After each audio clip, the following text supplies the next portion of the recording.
그 프레핑은 아마존 창고에 상품을 입고시키기 위해서 아마존의 재고 관리 정책에 따라서 포장을 하고 라벨링을 하는 그 전체 일련의 작업을 이야기하는데요.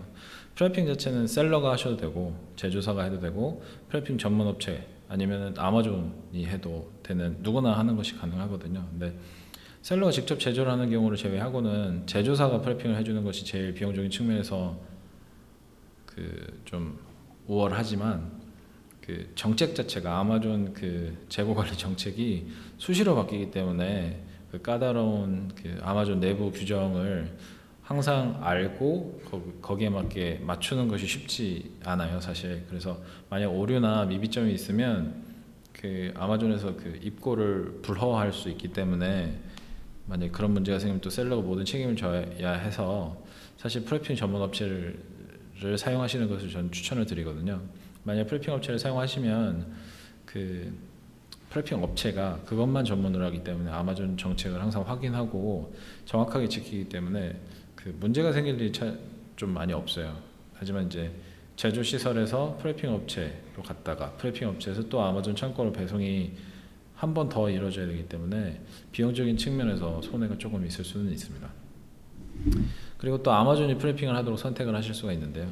근데 이제 아마존이라고 해도 직원들이 이제 잘못해서 오류를 낼 수가 있잖아요. 뭐 만약에 이제 베리에이션을 여러 개를 한꺼번에 한 박스에 넣어서 보냈는데 그 베리에이션을 착각해서 1번 상품에 붙여야 될 걸 2번 상품에 붙이고 2번 상품에 붙여야 될 걸 3번 상품에 붙이고 3번 상품에 붙여야 될 걸 1번 상품에 붙인 이 상태로 재고를 리스팅을 해놨는데, 누군가 구매를 한다면 2번인 줄 알고 구매를 했는데 3번이 오고 3번인 줄 알고 구매를 했는데 1번이 온다면 어쨌든 자기가 구매한 상품이 아니라고 생각하고 다 반송을 시킬 텐데, 그때 일어나는 비용이나 그 문제에 대해서는 아마존이 책임지진 않습니다. 다 셀러가 책임을 져야 하는 상황이 벌어지기 때문에 아마존을 믿으시면 아마존한테 맡기셔도 되지만, 웬만하면 전문가한테 맡기는 게 이것도 좀 좋지 않을까라는 생각이 들고요. 그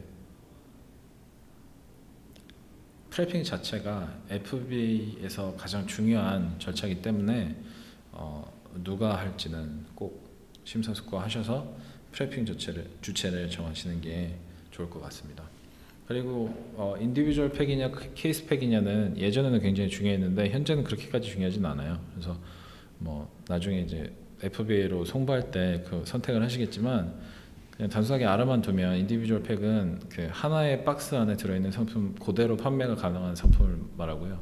케이스 팩은 그 또 다른 박스에다 넣어야 되는 그런 상황을 말하거든요. 예를 들어서 지금 현재 보신 이 사진이 케이스 팩의 전형입니다.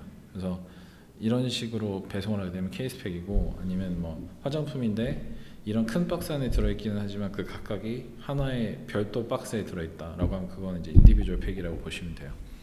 아마존의 프레핑을 직접 하시거나 제조사한테 요청하실 경우에는 이 아래 보시면 그 아마존에서 제작한 프레핑 그 비디오들이 있거든요. 그걸 보시면서 아 이렇게 해야 되는구나를 좀 숙지하고 진행을 하시면 좋고요. 만약에 프레핑 업체에다 요청하실 거면 그 글로벌셀러 창업연구소 카페에 가시면 그 카페에 제가 작성한 프레핑 업체 목록이 있거든요.